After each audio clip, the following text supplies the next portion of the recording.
Good evening, friends. Today's elaboration is on a topic. Today's elaboration is on a topic psychosocial stress. Now, well, there is no denying the fact that everyone wants to enjoy success in life. It is important that we should recognize our limitations so far as our performance is concerned. While there is every hope that the world loves a winner, at the same time, losers should not be, underestimated. There is a little difference between a winner and a loser. A loser loses the competition just by a fraction of second or just by a fraction of marks. Does he really feel, neglected by the society? If it is so, then certainly it is a question of psychosocial stress. While discussing about this behavior pattern in our individuals, let us now discuss why such things happen. Now, there are certain people who take competition in a healthy fashion. For them, it is very easy to cope up with the stress. But there are some people who always go analyzing the comparative marks or comparative performance of the individuals. They compare their own performance to that of their rivals and their competitors, and they just feel that their rivals have scored better marks or have done more than what what he has achieved. So whenever you are comparing the performance of your rival with your own talent, certainly it will crop up with the stress. So the reasons behind the growing stress among the youth and the teenagers is that we are always trying to analyze our performance in comparison with our rivals and our friends. We do not see and perceive the individual limitations. We must, take up competitions in a healthy fashion. We should never take competition as a comparative study or as a comparative performance. That will lead to psychosocial stress. I believe that in these days competitions are growing day by day, and therefore in the corporate sector, the children who are working in the corporate sector often feel that their friends have done much more and they have achieved much more than what they have done, and that really, brings them in a condition when there is a change in the external environment such as temperature. Sometimes due to the external environment, when you are living there, there is a certain change in temperature, climate, and other, physical conditions, humidity and all that. That also affects your working conditions, and it leads to stress in these days of competition. When a person makes up his mind to surpass others, whenever you think of surpassing other people in performance, it will lead to stress.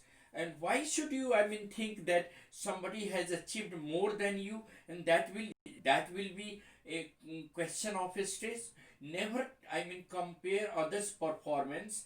Otherwise what will happen? It will lead to imbalance between demand and resources. Whatever resources you have, for example your skill, your knowledge, your your assessment, your ability, all these are having certain limitations. It cannot be compared to the other individual's performance or his skill or his, internal or external, inputs. Therefore it is essential that we should understand the relation between demand and resources, which otherwise if we fail to understand the relation between demand and resources, it will certainly lead to psychosocial stress.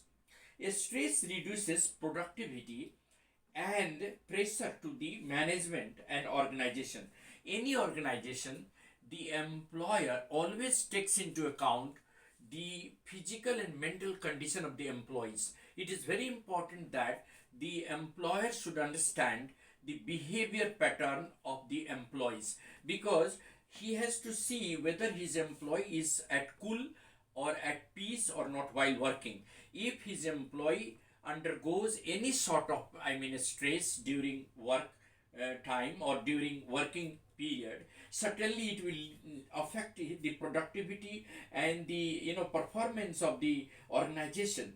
Therefore, the companies these days prefer women managers rather to men managers. Why do most of the corporate company want to employ women as managers as compared to men? The reason is that women has certain external qualities, certain inbuilt qualities like patience. They show more patience, they know how to handle stress, they are good managers, not only at home, at offices also. They manage the things very well, and they cope up with the stress in a very healthy manner, and that is what makes the women successful managers. But the problem is not there. The problem is there that the employer also keep in mind that there is a limitation to an individual. If an organization expects one person to handle the entire progress of the company, certainly it will amount to a huge pressure on the mind of that individual. Therefore, distributing the work, you know and minimizing the stress on single individual is the real managerial qualities of the corporate sector. And therefore these companies are now devising methods, and they are keeping in mind how to make their employee more comfortable and stressless while working. Then only there will be more productivity and there will be better results so far as the performance is concerned. Therefore, in the day to day life, it is very important that as an individual we should know our limitation. Even if we are working employee, we are working in a skilled job or non skilled job, we should know what are our limitations, and accordingly we should try to improve our performance, not at a bounds, because it is not easy to jump up and do the miracle at a time. Gradually the things will improve, and therefore de-stressing the problem, and neutralizing the pressure is very important for every employee and for every individual. In the day-to-day life also, students often crop up with the stress and pressure because of the growing competition. They should know that getting better marks or qualifying for an exam or disqualifying in an exam are not the criteria for judgment of one's potential. There are other areas where abilities are highly in demand.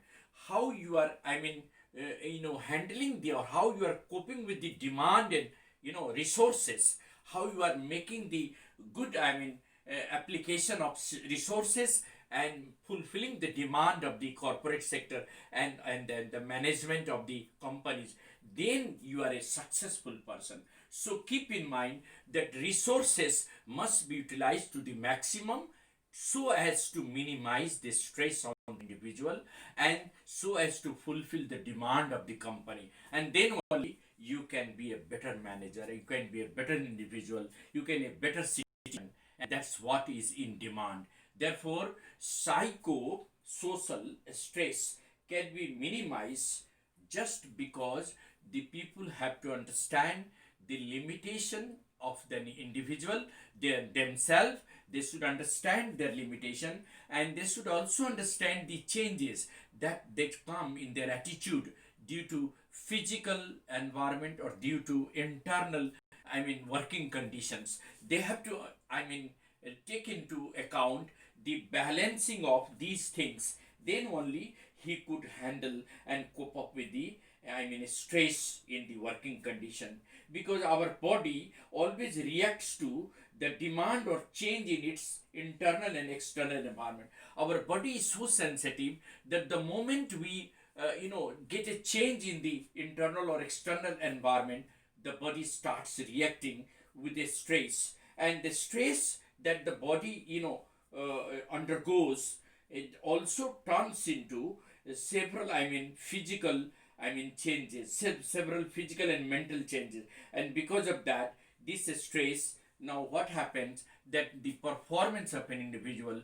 goes down, and that becomes a matter of concern for the individual and for the organization.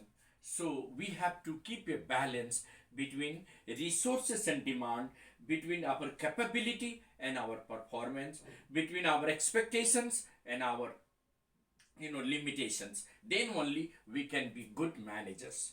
Thank you. Have a nice day.